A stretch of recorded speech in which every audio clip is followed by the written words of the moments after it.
안녕하세요. 오늘의 사연 이야기입니다. 영상을 보시고 재미있으셨다면 구독과 좋아요 부탁드리겠습니다. 그럼 오늘의 사연 이야기 바로 시작하겠습니다. 내 이름은 김말순, 올해 64이다. 남편은 29에 세상을 떠났고 난 그 후로 평생을 허리 한번 제대로 펴지 못하고 살아왔다. 시장 바닥에서 생선 팔고 식당에서 설거지하면서 아들 하나만 보고 견뎠다. 그 아들 박성준. 35. 세상에 둘도 없는 착한 아들이었다. 어릴 적부터 우리 엄마 고생시키면 안 돼요라며 내 손을 꼭 잡고 말하던 아이였다. 성준이는 머리도 좋고 마음씨도 고와서 서울에 있는 명문대에 장학금으로 들어갔다. 그리고 졸업하자마자 이름만 대면 다 아는 재벌가 주그룹의 외동딸과 결혼을 했다. 며느리 이름은 주지윤, 29. 미모도 빼어나지만 그보다 더 눈에 띄는 건 자존심이었다. 지윤이는 늘 내게 말했다. 어머님은 너무 오래된 방식으로 사시네요. 우리 집엔 그런 냄새 나는 국 안 끓여요. 어머님 댁엔 가스레인지도 좀 불안정하던데 아직도 그런 거 쓰세요? 말은 공손했지만 그 속엔 칼날이 숨어 있었다. 처음엔 나도 참았다. 지윤이도 어리니까 이해하려 했다. 하지만 문제는 내 아들이었다. 성준이는 이제 나를 엄마로 대하지 않았다. 늘 지윤이 옆에서 그녀의 기분만 살폈다. 엄마, 제발 지윤이랑 너무 자주 연락하지 마. 엄마한테 좋은 집 사드리고 싶지만 지윤이가 반대해서. 내가 키운 아들이 더 이상 내 편이 아니었다. 서서히 내 존재는 그 집에서 투명해졌다. 생일에도 명절에도 전화 한 통 없이 지나가는 날이 많아졌다. 그러던 어느 날 지윤이가 내게 전화했다. 어머님, 혹시 시간 되시면 우리 집에 오셔서 잠깐 도와주실 수 있으세요? 나는 반가운 마음에 냉큼 달려갔다. 하지만 그날 내가 마주한 건 달콤한 초대가 아니라 모욕적인 제안이었다. 어머님, 우리 집에 식모 한 분 구하려 했는데 아무래도 가족이 해주시면 더 좋을 것 같아서요. 식모. 내가 그토록 피땀 흘려 키운 아들의 아내가 날 식모로 부르다니. 나는 웃으며 대답했다. 그래, 내가 해보마. 그 순간 내 안에 무언가가 부서졌다. 그리고 동시에 태어났다. 다시는 무시당하지 않겠다는 집착. 그리고 복수. 그 집엔 지윤이뿐만이 아니었다. 지윤이의 엄마 송미자. 57. 돈 많은 남편과 이혼 후 딸 집에 얹혀 살며 사치스럽고 뻔뻔한 성격이다. 나를 처음 본 그날 이렇게 말했다. 어머, 이분이 지윤이 시어머니라고요? 어디서 그렇게 촌스러운 옷을. 옷 좀 갈아입고 오시지 그러셨어요. 나는 묵묵히 손을 씻고 앞치마를 맸다. 그리고 속으로 말했다. 이 집 내가 천천히 무너뜨려 주마. 식탁을 닦으며 나는 냉장고 속 장부를 살폈다. 다이어리에 적힌 일정, 주지윤의 약속들, 송미자의 습관들. 모든 걸 눈에 담았다. 그들이 가장 아끼는 건 무엇인지, 누구를 믿고 누구를 의심하는지, 언제 숨쉬고 언제 거짓말하는지까지. 나는 이제 이 집의 식모다. 하지만 머지않아 이 집의 주인이 될 것이다. 그날 이후 나는 그 집에서 식모로 일하게 되었다. 매일 아침 6시 반이면 일어나 거실이며 욕실, 방바닥까지 쓸고 닦았다. 점심엔 송미자의 비위를 맞추며 죽이나 보양식을 차렸고 저녁엔 지윤이 입맛에 맞는 무염식과 샐러드를 따로 준비해야 했다. 그렇게 하루 종일 부엌에서 내 몸에선 다시 익숙한 설거지 비누 냄새가 배어갔다. 하지만 나는 단 하루도 이 상황을 슬퍼하지 않았다. 내겐 목표가 있었고 그 목표를 위해 이 집의 작은 틈들을 찾아내고 있었다. 그 집은 겉으론 완벽했지만 속은 조금씩 썩어가고 있었다. 나는 가끔 거실 소파 뒤에서 지윤이가 전화하는 소리를 엿들었다. 그 사람 아직도 날 따라다녀. 예전에 한 번 만났던 것뿐인데 귀찮게 굴어. 내가 오빠한테 시집 안 갔으면 지금쯤 외제차 끌고 해외에서 살고 있었겠지. 지윤이의 표정은 곧잘 천사 같았지만 전화기 앞에서는 달랐다. 한 번은 통화가 끝난 뒤 슬쩍 그녀의 휴대폰을 훔쳐봤다. 비밀번호는 아들 생일이었고 웃기게도 내 생일이 포함된 날짜였다. 그게 나를 더 자극했다. 이 집은 아직 내가 심은 씨앗으로 버티고 있는 셈이었다. 휴대폰 메시지에선 낯선 이름이 자주 눈에 띄었다. 도현 오빠, M 회장, 성현 언니. 그녀는 남편인 내 아들에겐 단 한마디도 애정을 담지 않았지만 외부 사람들과는 꽤 깊은 관계를 유지하고 있었다. 그중 하나, 이도현, 마흔, 미혼, 투자사 CEO. 이름을 검색해보니 유명 연예인과 연문설까지 있었던 인물이었다. 지우는 그의 애인처럼 행동하고 있었고 심지어 최근 몇 번이나 몰래 만났다는 기록도 남아 있었다. 나는 복사한 메시지와 통화 기록을 조용히 내 휴대폰에 저장했다. 그리고 일부는 익명으로 캡처해서 자신의 이메일로 전송해 두었다. 지훈이 내게 했던 말이 떠올랐다. 어머님, 우리 집은 투명하고 깨끗한 가정이에요. 그런 환경에 익숙해지셔야 해요. 나는 마음속으로 중얼거렸다. 그래, 그 투명한 유리창. 내가 조용히 금 가게 해줄게. 며칠 뒤 작은 사건이 터졌다. 지훈의 가방에서 명품 지갑이 사라진 것이다. 나는 그때 일부러 거실의 청소도구 앞 옆 서랍에 지갑을 넣어뒀다. 내가 그걸 몰래 숨겼다고 생각하겠지. 하지만 더 중요한 건 지훈의 반응이었다. 어머님이 설마 그러시진 않았겠죠? 그냥 혹시 모르니까요. 그 한마디에 성준이 얼굴이 굳었다. 아들은 나를 바라보지도 못하고 중얼거렸다. 엄마 혹시 진짜 모르지 뭐. 그 말이 내 가슴을 베었다. 내가 어떤 세월을 살아왔는지도 모른 채 저 아이는 이제 날 의심하기 시작한 것이다. 지우는 지갑을 슬쩍 찾아낸 뒤에도 사과 한마디 없었다. 오히려 더 노골적으로 나를 몰아붙였다. 앞으로는 어머님, 저희 개인 소지품엔 손대지 말아주세요. 불필요한 오해를 만들고 싶지 않거든요. 나는 고개를 숙였고 그녀는 만족스럽다는 듯 입꼬리를 올렸다. 그날 밤 나는 그 집 와인 냉장고에 몰래 손을 댔다. 지훈이 아끼는 프랑스산 고급 와인 2병을 꺼내어 병목에 아주 미세한 금을 냈다. 절대 눈치 못 챌 만큼 작게. 그리고 한 병은 송미자 방 냉장고에 옮겨뒀다. 며칠 뒤 송미자는 와인을 꺼내다 병을 깨뜨렸고 지우는 미친 듯이 소리를 질렀다. 엄마, 그 와인이 얼마짜리인 줄 알아? 당신 같은 사람이 우리 집에 있으니까 다 망가지는 거야. 두 모녀는 서로를 향해 독서를 퍼부었고 아들 성주는 양손으로 머리를 싸쥐었다. 나는 그 모습을 뒤에서 지켜보며 속으로 웃었다. 첫 금이 생겼다. 이제부터는 무너지는 소리만 들릴 것이다. 나는 하루하루 조용히 움직였다.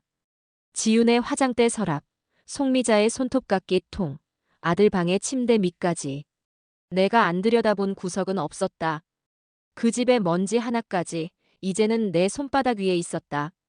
그날도 청소하는 척 지훈의 서재 책장을 정리하다가 얇은 앨범 하나를 발견했다. 겉으로 보기엔 그냥 유럽 여행 기념 사진첩이었다. 나는 망설이지 않고 앨범을 펼쳤다. 거기엔 낯선 남자와 지훈이 함께 있는 모습이 연속으로 담겨 있었다. 어깨를 감싸 안고 서로를 바라보며 웃고 한 장에선 입맞춤을 하고 있었다. 그 남자, 이도현이었다. 사진 뒷면엔 지훈의 글씨로 이렇게 적혀 있었다.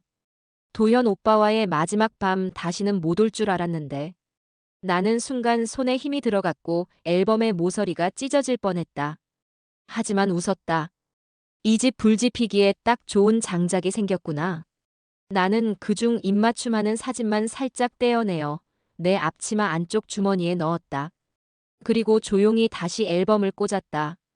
그날 저녁 성주는 퇴근이 늦었다.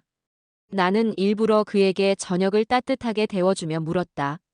성준아, 네 마누라 유럽 자주 갔다 왔나 보더라. 응. 아, 회사 일로 와인 수입 때문이지. 나는 미소 지으며 조용히 말했다. 혼자는 아니었나 보더라. 사진첩에 잘생긴 남자랑 참 다정하더구나. 성주는 젓가락질을 멈췄다. 무슨 소리야, 엄마. 나는 대답 대신 앞치마 속 사진 한 장을 테이블에 조심스럽게 올려두었다. 그 순간 성준의 얼굴이 굳었다. 이건 어디서 났어? 그 집 구석구석 다 청소하다 보면 별게 다 보이더라. 성준은 한참을 말없이 앉아 있다가 사진을 쥐고 방으로 들어갔다. 그날 밤 거실에서 작게 싸우는 소리가 들렸다. 지우는 처음엔 부인하다가 이도현이라는 이름이 나오자 차마 부정하지 못했다. 당신 지금 엄마 말 믿는 거야? 그 여자 우리 집 식모야. 시어머니랍시고 기어들어와서 지금 뭐 하는 건데. 말 조심해. 우리 엄마야. 나는 그 소리를 들으며 아무렇지도 않게 베란다에서 빨래를 널었다. 그러다 혼잣말처럼 중얼거렸다. 그래, 아직 시작일 뿐이지. 며칠 후 나는 일부러 송미자 앞에서 마트 전단지를 넘기며 이렇게 말했다. 요즘 금리도 오르고 다들 힘들다 하대요. 지훈이도 옛날처럼 막 쓰진 않겠죠? 그러자 송미자가 벌컥 화를 냈다. 우리 지훈이는 그런 애 아니에요. 지금도 오피스텔 2채나 가지고 있는데 뭘 몰라서 그래요.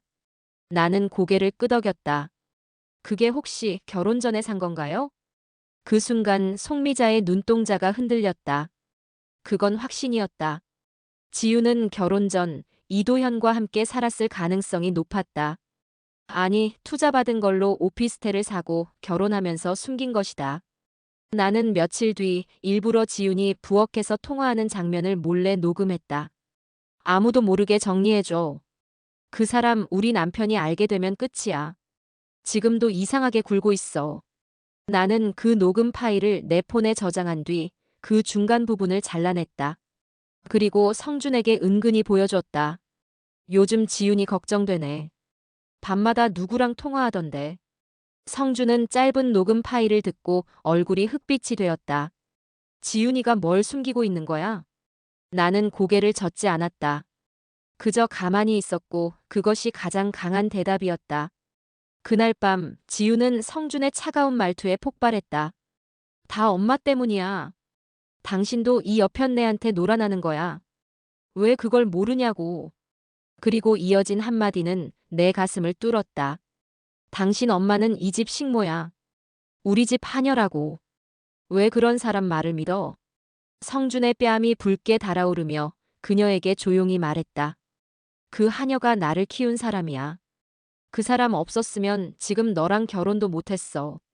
지우는 아무 말도 하지 못했고 나는 뒤에서 그 모든 장면을 들으며 고개를 들었다. 그래, 이제 네 남편도 금이 가는구나. 이제 진짜 시작이야. 요즘 나는 매일 아침 커피 한 잔을 내린다. 지훈이 쓰다 버린 원두를 갈아 남은 걸 모아 만든 커피다. 아무 맛도 없지만 난 그것마저도 소중하게 음미했다. 그건 이 집에 내가 얼마나 깊숙이 스며들었는지를 상징하는 의식 같았다.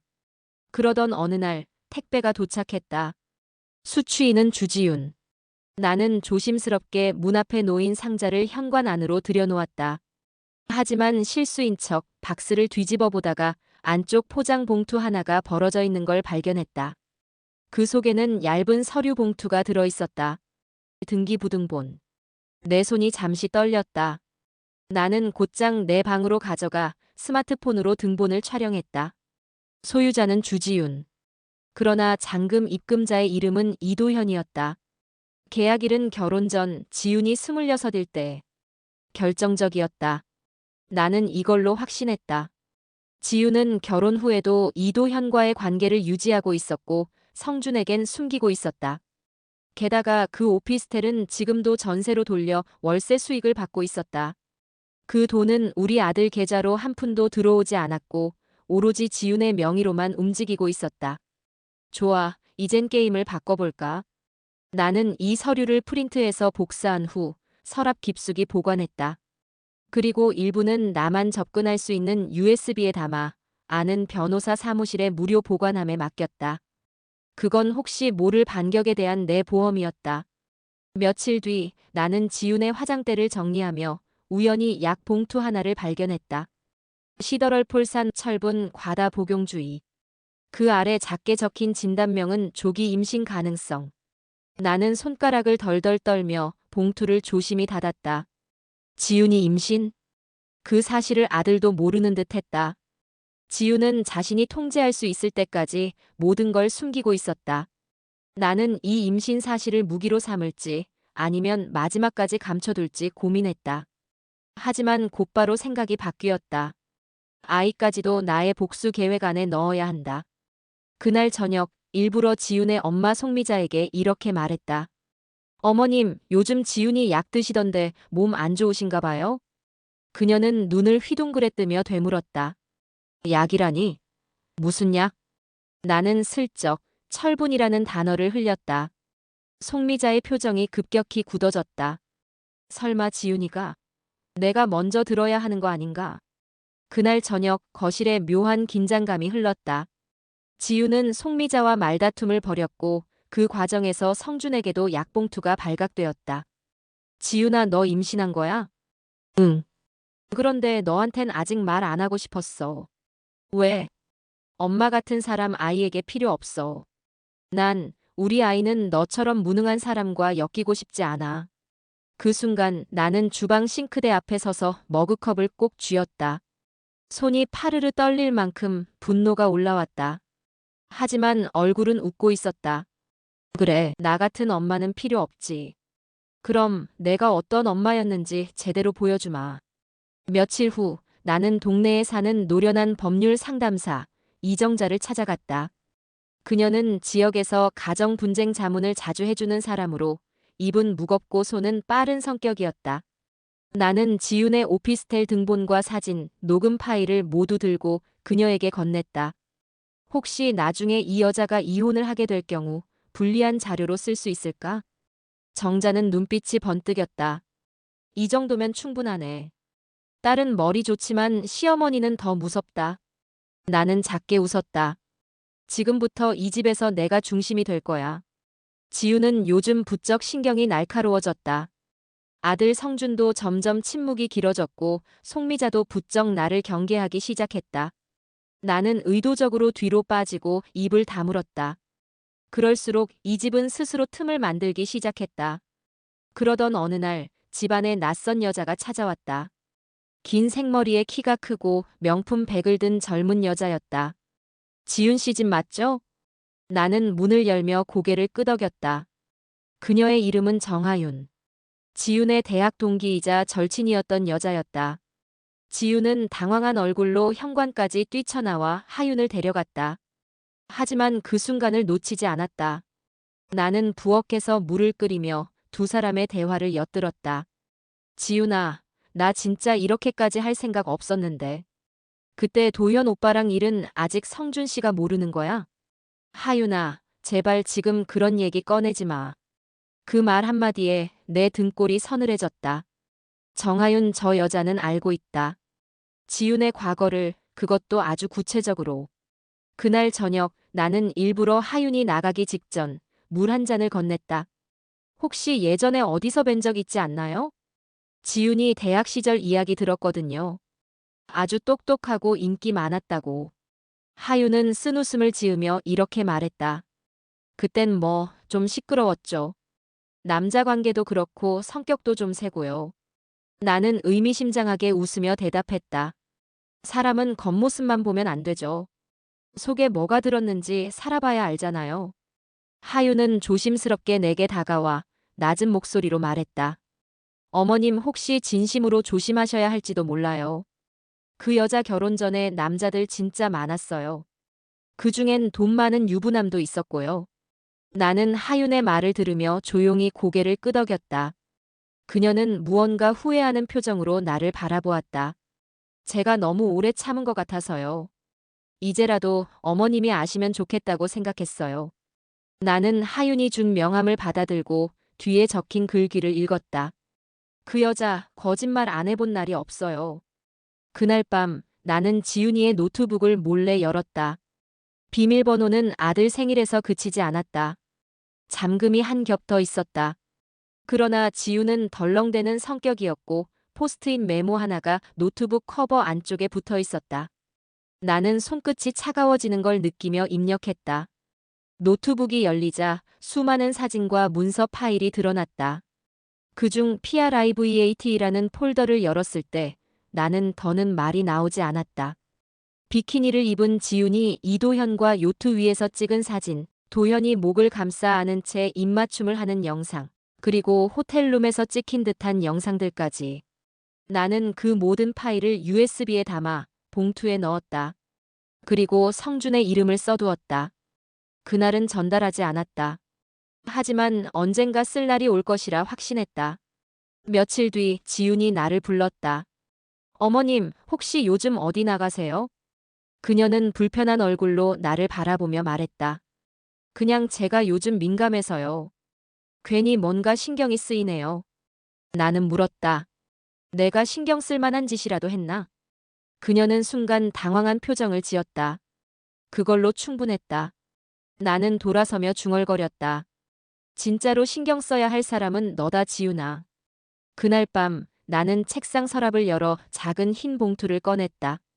그 안에는 지훈과 이도현이 함께 있는 사진, 영상, 오피스텔 계약서 사본, 그리고 음성 녹음 파일이 담긴 USB가 들어있었다.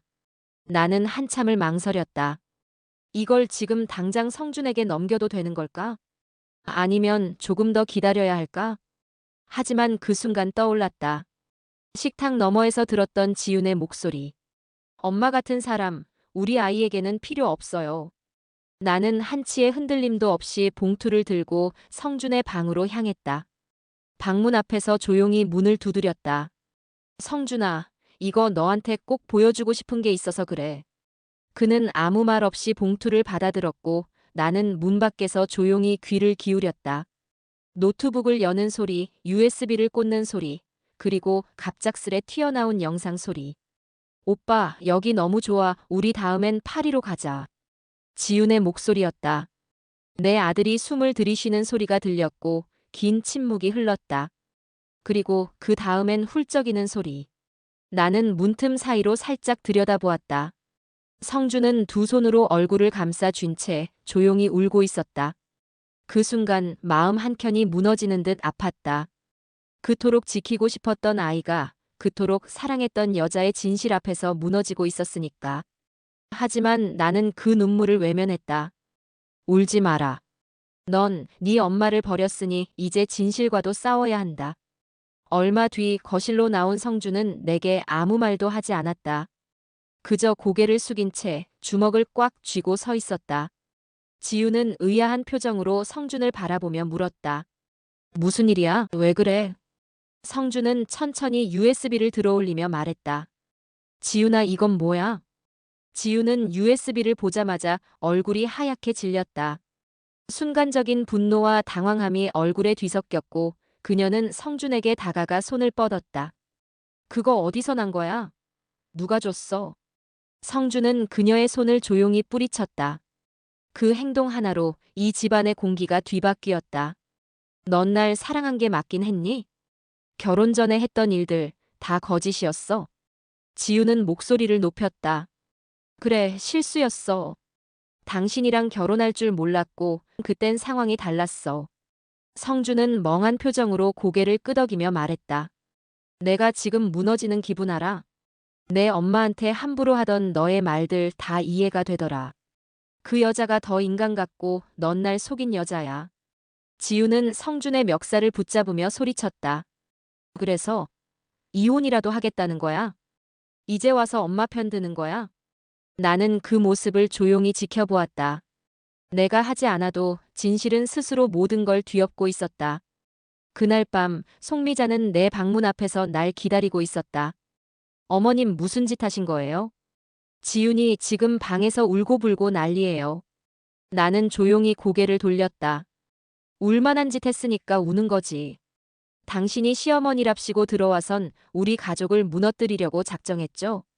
나는 그녀를 바라보며 차분하게 말했다. 무너진 건 내가 아니라 당신들이야. 송미자는 아무 말도 하지 못하고 그 자리에 얼어붙었다.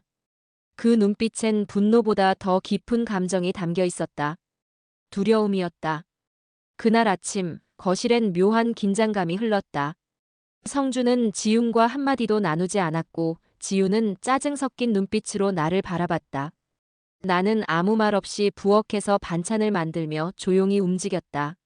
지훈은 결국 참지 못하고 성준에게 소리쳤다. 당신 대답 좀 해봐. 그깟 사진, 영상 몇 장 보고 내 진심을 의심하는 거야? 성준은 고개만 저었다. 진심이었으면 숨기지 않았겠지. 나는 그 말에 속으로 고개를 끄덕였다.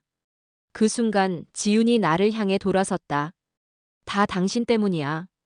우리 부부 사이를 이간질하고 멀쩡한 가정 망가뜨리려고 작정했지. 나는 조용히 말했다. 망가진 건 원래부터였지. 나는 그냥 네 가면을 벗겨준 것뿐이다. 지우는 내게 성큼 다가와 머리칼을 쥘 듯한 손을 들어 올렸다. 그 순간 성준이 막아서며 그녀의 손목을 잡았다. 지훈아, 그만해. 이건 선을 넘는 거야. 지우는 더 이상 아무 말도 하지 않고 방으로 들어가 문을 쾅 닫아버렸다. 나는 다시 조용히 집을 청소했다. 그리고 오후가 되자 2층에 있는 방을 정리하러 올라갔다. 그런데 계단 끝에서 누군가 내 어깨를 툭 쳤다. 뒤를 돌아보니 지훈이 서 있었다. 눈빛은 차가웠고 입술은 굳게 다물려 있었다. 너 일부러 그런 거지? 무슨 말이냐? 내 노트북, USB, 그거 다 당신 짓이잖아. 성준이한테 일러 바친 것도. 나는 대답하지 않았다. 하지만 그 침묵이 곧 인정이었다.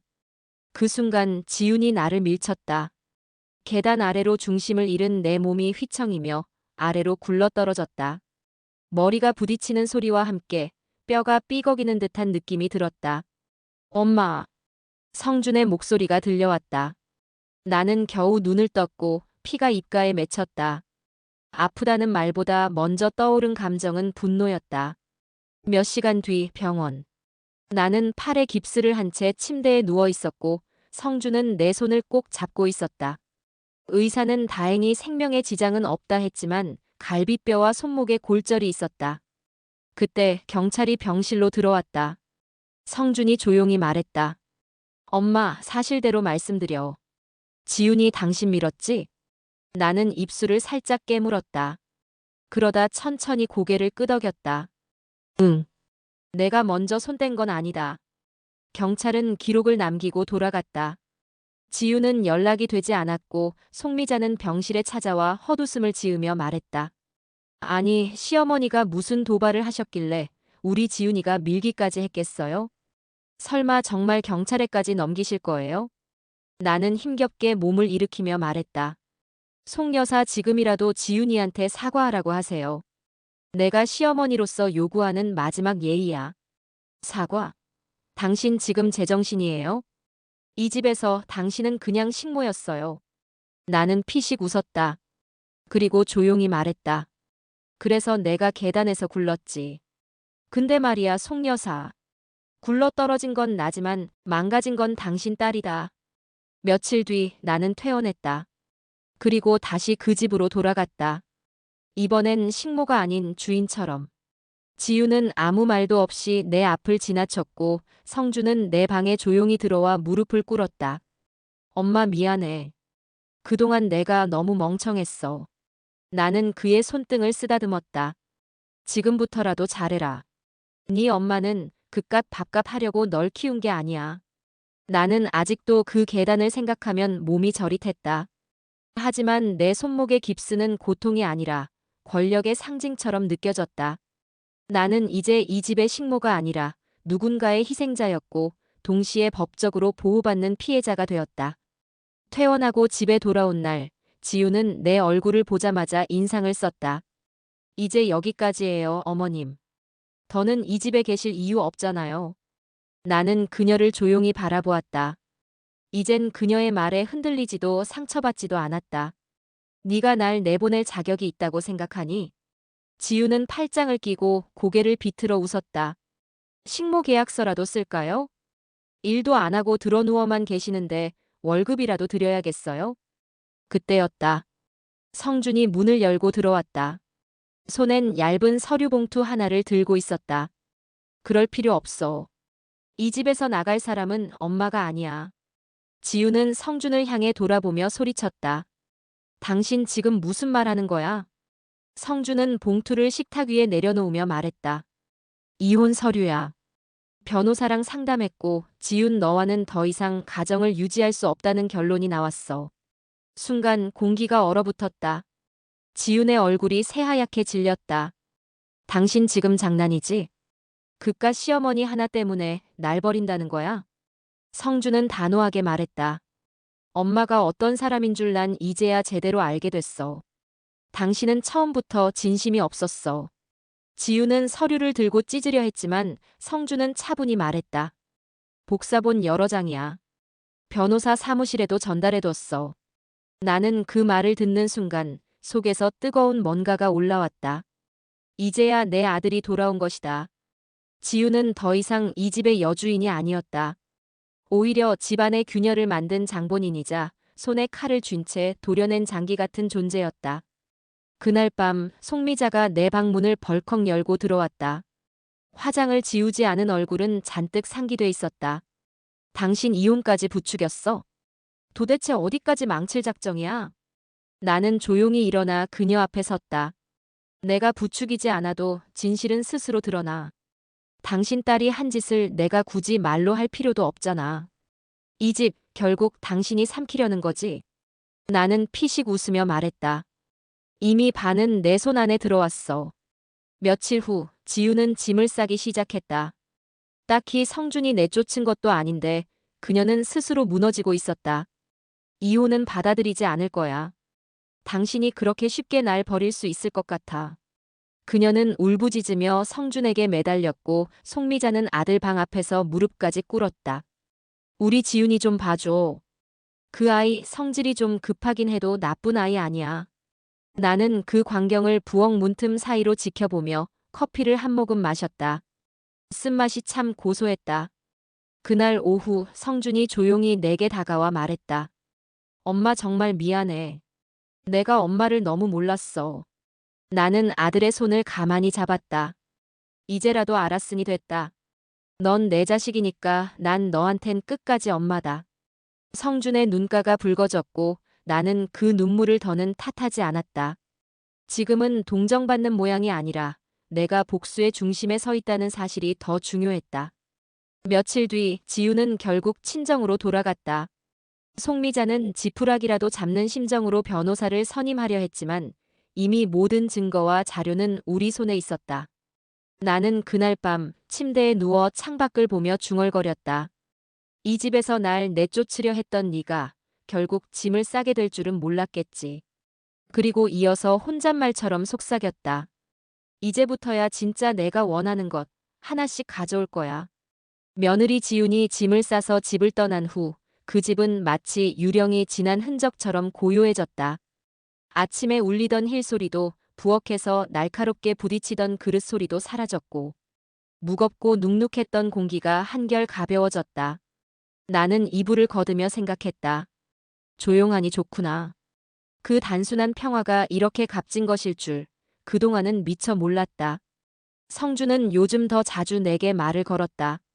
아침엔 내가 좋아하는 미숫가루를 갈아주고 저녁엔 같이 드라마를 보자며 먼저 불렀다.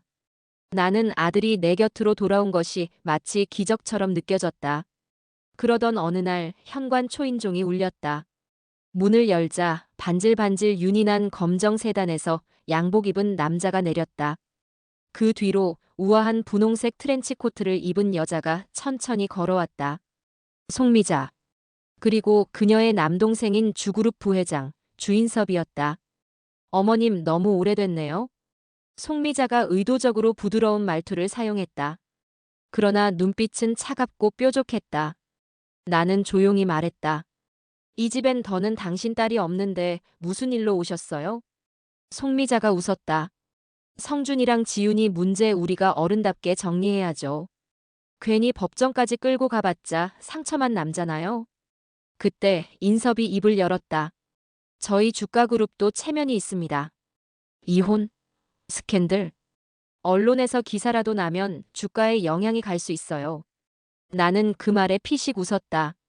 그럼 딸 교육을 잘 시키셨어야죠. 체면은 행동으로 지키는 거지 돈으로 포장하는 게 아니에요. 인섭의 눈이 잠시 흔들렸다. 송미자는 태세를 바꿨다. 어머님 사실대로 말씀드릴게요. 지훈이 임신했어요. 그 말에 나는 순간 숨이 멎는 것 같았다. 한동안 아무 말도 하지 못했다. 그러나 곧 이성을 되찾고 입을 열었다. 그 아이가 성준 아이란 보장이 있습니까? 송미자는 정색했다. 어머님 너무하신 거 아니에요? 정말이니까요. 그 USB 속 영상들, 계약서들.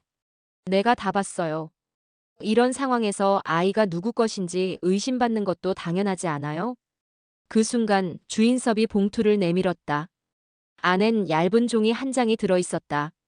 우리 쪽에서 정리한 위자료 조건이에요. 이 정도 선에서 매듭 짓고 조용히 끝내는 게 좋을 겁니다. 나는 그 종이를 찢지 않았다. 그저 천천히 식탁에 내려놓고 말했다. 돈을 내밀면 내가 물러날 거라 생각했나 보죠?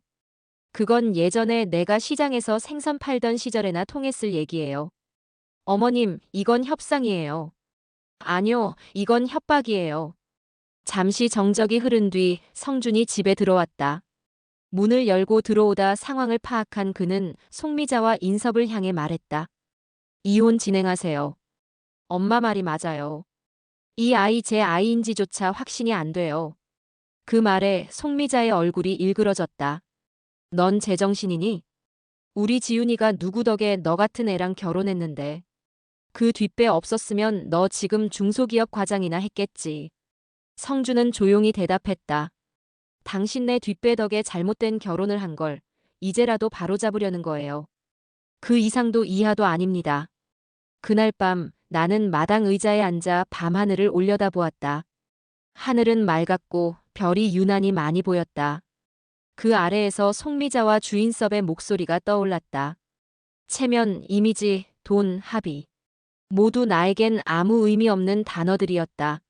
나는 이미 모든 걸 버리고 다시 집어올린 여자였다. 내가 이 집에서 잃었던 이름, 잃었던 목소리, 잃었던 존엄을 하나씩 되찾고 있었다. 며칠 뒤 송미자 쪽에서 보낸 변호사에게서 연락이 왔다. 언론 플레이를 하겠다는 협박성 내용도 담겨 있었다. 하지만 나는 이미 준비하고 있었다. 지윤이와 이도현의 관계를 알고 있는 광고계 인사들, 정하윤의 증언, 지윤의 해외여행 일정 내역서와 와인 수입 거래 관련 조작 의혹까지. 나는 하나씩 조용히 모았다. 그리고 다음 작전을 준비했다. 며느리 지윤이 떠난 뒤 집은 조용해졌다. 하지만 그 고요함은 태풍 전의 정적 같았다. 나는 알았다. 지윤은 그렇게 물러날 여자가 아니라는 걸. 그녀는 마지막까지도 통제를 원할 것이다. 그리고 결국 꺼내든 패는 아이였다. 며칠 뒤 송미자에게서 전화가 왔다. 어머님 지윤이 아이 심장 소리 들었다고 병원에서 연락 왔어요. 임신 맞아요. 이젠 어떻게든 이혼은 막아야겠어요. 나는 아무 말 없이 전화를 끊었다. 그리고 천천히 오래된 찻주전자를 꺼내어 물을 끓였다. 마치 전쟁 전 마지막 다림질을 하듯 손이 무거웠다. 그날 저녁 성준이 내게 물었다. 엄마, 혹시 아이 얘기 듣긴 하셨어? 나는 고개를 끄덕였다. 들었다. 그렇다고 마음이 바뀌는 건 아니다. 성준은 잠시 침묵하다가 조심스레 입을 열었다. 근데 만약 진짜 내 아이면 어떡하지? 나는 그의 손등을 덮으며 말했다. 아들아, 그 아이가 네 아이든 아니든 중요한 건 네가 어떤 아빠가 되느냐가 아니라 어떤 남편, 어떤 아들이 되느냐야. 성주는 그 말을 듣고 오래도록 말이 없었다. 나는 그 침묵이 그 아이가 다시 흔들리는 소리가 아니길 바랐다. 며칠 후 지윤이 다시 집을 찾아왔다. 배는 아직 드러나지 않았지만 입은 옅은 핑크색 니트에 손을 얹고 있었다. 성준 씨, 아이가 생겼어요. 이제 다시 시작해 볼 수는 없을까요? 그 말에 성준은 조용히 고개를 들었다. 그 아이 진짜 내 아이 맞아? 지윤의 눈빛이 잠시 흔들렸다. 하지만 그녀는 재빨리 웃으며 말했다. 당연하죠. 당신 말고 난 다른 남자 없어요. 나는 그 거짓을 눈치챌 수 있었다. 말투, 눈빛, 손끝의 떨림까지. 거짓말은 사람 몸을 통해 먼저 드러나는 법이다. 그럼 친자 확인을 하자. 내가 그렇게 말했을 때 지윤의 얼굴은 굳어졌다. 애초에 아직 낳지도 않았는데 어떻게 그런 걸. 산부인과에서 모체열 검사도 가능하대. 지금은 기술이 좋아져서 10주 넘었으면 충분히 확인 가능하지. 지윤은 그제야 고개를 숙이며 중얼거렸다. 아직 마음의 준비가 안 됐어요. 아이를 위해서라도 그런 건 좀. 그 순간 성주는 단호하게 말했다. 그럼 더 이상 우리 사이에 믿음도 의미도 없어. 지우는 그 자리에 주저앉았다. 당신이 나를 어떻게 이렇게까지 몰아붙여? 우리 아이는 뭐가 돼? 나는 천천히 다가가 말했다. 아이한테 책임을 묻는 게 아냐. 넌 지금 아이를 방패 삼아 내 거짓을 가리려는 거다. 그녀는 나를 향해 쏘아보았다. 당신 복수하려고 이러는 거지. 내가 시어머니인 당신을 식모라 불렀던 그날부터 당신은 날 망가뜨릴 생각만 했잖아. 나는 웃지 않았다. 그 말엔 웃음이 아니라 더 깊은 진실로 대답해야 했다. 맞다. 나는 식모였다. 하지만 난 네 집에 부엌에서 밥을 짓던 식모가 아니라 너희 마음속 허영과 거짓을 치우던 식모였다. 지우는 소리쳤다. 다 가져가. 성준이도 이 집도 내 체면도. 근데 아이만큼은 내 거야. 절대 못 빼앗아. 나는 말했다. 그래 아이는 네 거다. 하지만 진실은 내 쪽이다. 그러니까 넌 결국 이긴 적이 한 번도 없던 거야. 며칠 후 병원에서 연락이 왔다. 지우는 결국 모체혈 검사를 받았고 그 결과는 친자가 아니라는 것이었다. 병원에 동행했던 성주는 그 자리에서 주저앉았다고 했다. 그날 밤 그는 침묵 속에서 내 손을 꼭 잡았다. 엄마, 나 이제 진짜 알겠어. 사랑이란 이름으로 얼마나 속았는지. 나는 그의 손을 잡은 채 대답했다.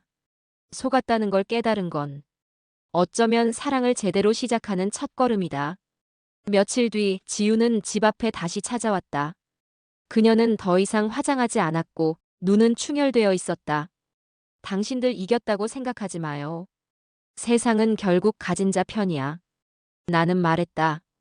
그래, 가진 자가 이기겠지. 근데 난 진실을 가졌어. 그러니까 이제 두렵지가 않다. 지우는 돌아서며 중얼거렸다. 그래도 난 절대 무너지지 않을 거야. 나는 그녀의 뒷모습을 보며 조용히 말했다. 무너지는 건 겉모습이 아니라 네 마음이야. 이혼이 확정되기 일주일 전, 그날도 평소처럼 집 앞 마당에 빨래를 널고 있었다. 그때 휴대폰이 요란하게 울렸다. 내 이름이 언급된 단체 채팅방에서 메시지가 폭주하고 있었다. 이 기사 어머니 얘기 맞아요? 설마 저런 말도 안 되는 스캔들이. 시어머니가 며느리를 질투해 식모로 들어갔다고? 나는 그제야 무언가 심상치 않음을 직감하고 급히 포털 사이트를 열었다.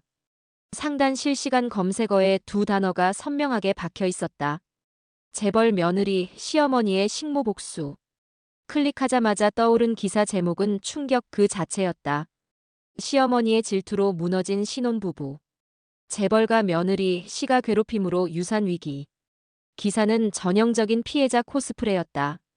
지우는 자신을 가난한 시가의 압박에 시달리다 결국 병까지 얻은 며느리로 포장했고 나는 부잣집 며느리를 질투한 시어머니가 되어 있었다. 게다가 이혼의 원인은 시가의 반복된 감정 학대라고 쓰여 있었다. 나는 기사 속 사진들을 천천히 넘겼다. 정장 차림의 속미자와 흐느끼는 지훈, 그리고 배를 감싸고 있는 모습까지. 연출이 분명했다. 언론 플레이였다. 그날 저녁 성준도 직장에서 연락을 받고 일찍 귀가했다. 그는 다급한 얼굴로 내 앞에 섰다. 엄마 기사 봤어? 나는 고개를 끄덕였다. 봤다. 정말 무섭더구나. 사람이 거짓을 진심처럼 쓸 수 있다는 게. 성준은 양손으로 머리를 감싸며 말했다. 회사에서도 말이 많아. 시어머니가 며느리 식모시켰다는 말도 돌고. 심지어 우리 대표까지 나한테 전화했어. 나는 그의 등을 토닥이며 말했다. 그래서 넌 그걸 믿었니? 성준은 고개를 젓더니 조용히 말했다. 아니, 난 내 눈으로 다 봤으니까. 그 말을 들으니 숨이 조금 트였다. 하지만 상황은 그리 쉽게 넘어가지 않았다. 그날 밤 우리 집 앞엔 기자들이 몰려들었다. 초인종을 누르고 인터뷰를 요청하고 집 담벼락 너머로 사진을 찍었다. 나는 문을 걸어 잠그고 커튼을 닫았다. 그 애가 결국 여기까지 오겠구나. 지우는 언론이라는 칼을 쥐고 돌아왔다. 내가 쥔 건 진실과 증거였다. 그리고 가장 무서운 무기 침묵이었다. 며칠 후 나는 조용히 정하윤을 다시 만났다. 광고계에서 활동 중인 지윤의 대학 동기. 이젠 더 이상 지윤의 편이 아니었다. 하윤아, 너 그 기사 봤지? 하윤은 고개를 끄덕이며 말했다. 봤어요. 너무 어이없었죠. 제가 지윤이 어떤 앤지 몰랐을 줄 아나 봐요. 나는 조용히 그녀의 손을 잡았다. 너가 말해줬던 그 영상 혹시 아직 가지고 있니? 하윤은 당황한 얼굴로 말했다. 예전에 백업해 놓긴 했어요. 왜요? 이젠 세상이 진짜를 알 때도 된 것 같아서. 하윤은 멈칫하다가 고개를 끄덕였다. 전 어머님 편이에요. 며칠 후 익명의 블로그에 한 편의 글이 올라왔다. 당신이 보는 기사는 진실입니까? 연출입니까? 누군가는 시어머니를 식모라 부르고 누군가는 임신을 거짓으로 포장하며 누군가는 거짓 눈물로 대중을 속입니다. 하지만 진실은 사라지지 않습니다. 증거는 침묵 속에 있습니다. 곧 드러날 것입니다. 그 글은 순식간에 SNS에서 퍼져나갔고 지윤이 인터뷰했던 매체의 기자가 댓글에서 반응했다. 본 기사에 대해 반론 보도 요청이 들어왔습니다. 현재 사실관계 재확인 중입니다. 나는 그 글을 천천히 내려보며 말했다. 이제야 균형이 맞는구나. 며칠 뒤 성준의 회사에서 공식 입장을 냈다. 사적인 문제에 대해 근거 없는 보도에 유감을 표하며 사실관계를 파악 중이다. 그리고 송미자의 남동생 주인썸 역시 가족 간 문제에 언론 개입을 자제해달라며 진화에 나섰다. 그제야 지윤도 언론과의 인터뷰를 중단했다. 하지만 나는 알고 있었다. 이건 끝이 아니었다. 지윤은 무너질수록 더 날카로워질 것이다. 그녀는 체면보다 분노를 더 선택할 여자인걸. 햇빛이 강하게 쏟아지던 아침이었다. 나는 검은 원피스에 정갈한 머리를 하고 거울 앞에 섰다. 팔목의 흉터는 아직 남아있었고 마음 한쪽에도 여전히 얼룩이 남아있었지만 오늘만큼은 흔들리지 않으리라 다짐했다. 법정에 들어서자 기자들과 방청객의 시선이 집중되었다. 나를 향한 수군거림도 들렸지만 예전처럼 주눅들진 않았다. 나는 당당히 법정 안쪽까지 걸어 들어갔다. 그리고 그곳엔 지윤이 앉아 있었다. 그녀는 나를 보자마자 고개를 푹 숙였다. 몇 달 전만 해도 나를 내려다보던 그 여자가 지금은 내 눈을 마주치지 못했다. 판사의 개정 선언과 함께 이혼 소송이 시작되었다. 주가그룹 측 변호사는 여전히 혼인 파탄의 책임은 시가의 압박이라 주장했고 우리는 지윤의 부정, 언론 조작, 물리적 폭력, 허위 임신 및 친자 조작 정황 등을 제출했다. 나는 증인석에 섰다. 판사가 물었다. 당신은 왜 이 집에 식모처럼 들어가셨습니까? 나는 천천히 입을 열었다. 가난한 집에서 아들 하나 보고 살았어요. 남편도 일찍 떠나고 그 아이만은 잘 키워내고 싶었습니다.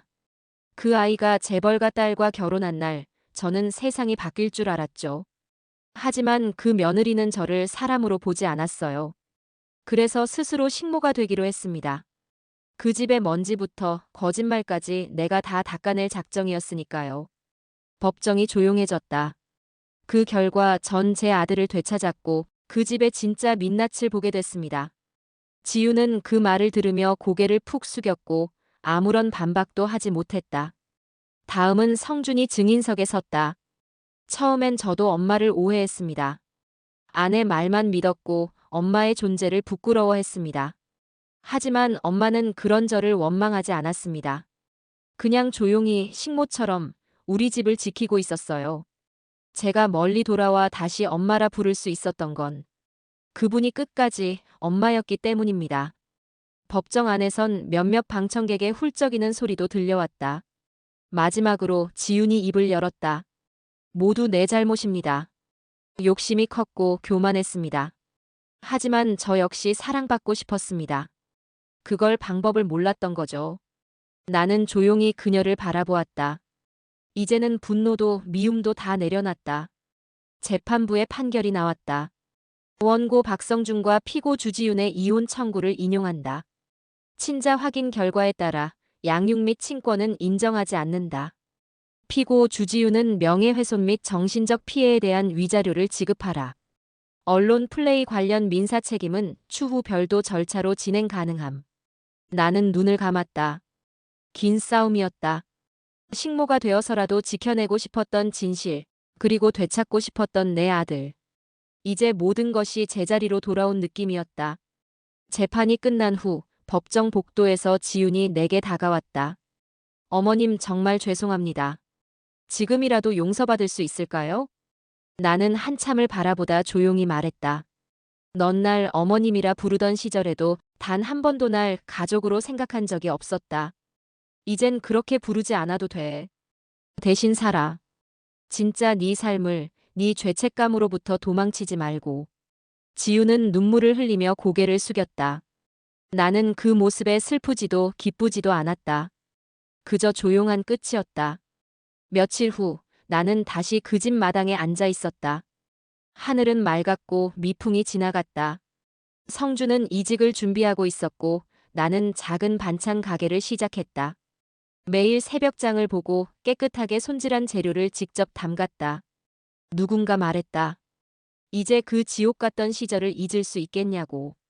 나는 대답했다. 잊는 건 중요하지 않아요. 잊지 않아도 견딜 수 있을 만큼 내가 강해졌다는 게 중요하죠.